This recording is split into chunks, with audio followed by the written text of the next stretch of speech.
ನಾವು ಕೊಟ್ಟಂತ ಮನವಿಯಲ್ಲಿ ಕೆಲವೊಂದು ಬೇಡಿಕೆಗಳವು. ಆ ಬೇಡಿಕೆಗಳನ್ನ ಈಡೇರಿಸಬೇಕು ಅಂತ ಈ ಮೂಲಕ ಹಕ್ಕೊತ್ತಾಯ ಮಾಡ್ತಾ ಇದ್ದೀವಿ.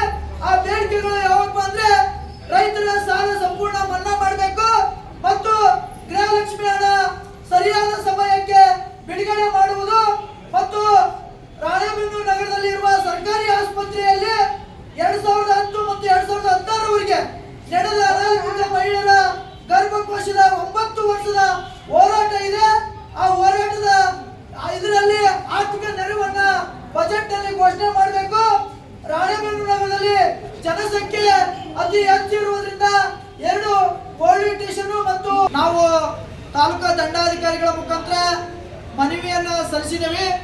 ಮನವಿಯನ್ನ ಸಲ್ಲಿಸಿದ ನಂತರ ಇವತ್ತಿನ ಸಂದರ್ಭದಲ್ಲಿ ಏನು ಮಹಿಳೆಯರಿಗೆ ಈಗಿರ್ತಕ್ಕಂಥ ಸರ್ಕಾರ ಚುನಾವಣೆಯ ಸಂದರ್ಭದಲ್ಲಿ ಹಲವಾರು ಯೋಜನೆಗಳನ್ನ ಜಾರಿಗೆ ತರ್ತವಂತ ಹೇಳಿ ತಮ್ಮ ಸರ್ಕಾರ ಬಂದ ನಂತರ ಏನು ಸರಿಯಾದಂತ ಸಮಯಕ್ಕೆ ಯೋಜನೆಗಳು ಜಾರಿಗೆ ಆಗ್ತಾ ಇಲ್ಲ.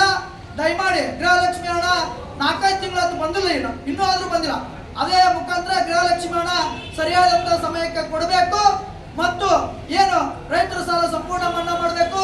ಕೆಲವು ಬೇಡಿಕೆಗಳನ್ನು ಇಟ್ಕೊಂಡು ಹೋರಾಟಗಳನ್ನು ಮಾಡ್ತೇವೆ. ಸತತವಾಗಿ 9 ವರ್ಷ ಆಯ್ತು ಗರ್ಭಕೋಶ ಹೋರಾಟದ ಮಹಿಳೆಯರ ಗರ್ಭಕೋಶ ಹೋರಾಟ ಇನ್ನೂ ಬಗೆಹರಿದಿಲ್ಲ. ಅದನ್ನು ಕೂಡ ಈ ಬಜೆಟ್ ನಲ್ಲಿ ಸೇರಿಸಿ ಆರ್ಥಿಕ ನೆರವನ್ನ ಘೋಷಣೆ ಮಾಡಬೇಕಂತ ಹೇಳಿ ಇವತ್ತು ಮನವಿಯನ್ನು ಸಲ್ಲಿಸಿದ್ದೇವೆ.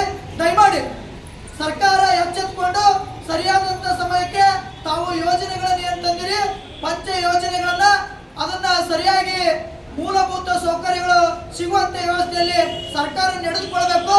ತಾವುಗಳು ಸರ್ಕಾರ ಕೊಟ್ಟಂತ ಮಾತನ್ನ ಉಳಿಸಿಕೊಳ್ಬೇಕಂತ ಹೇಳಿ ಇವತ್ತಿನ ದಿವಸ ಸರ್ಕಾರಕ್ಕೆ ಸಂದೇಶವನ್ನ ರವಾನೆ ಮಾಡ್ತಾ ಇದ್ದಾರೆ.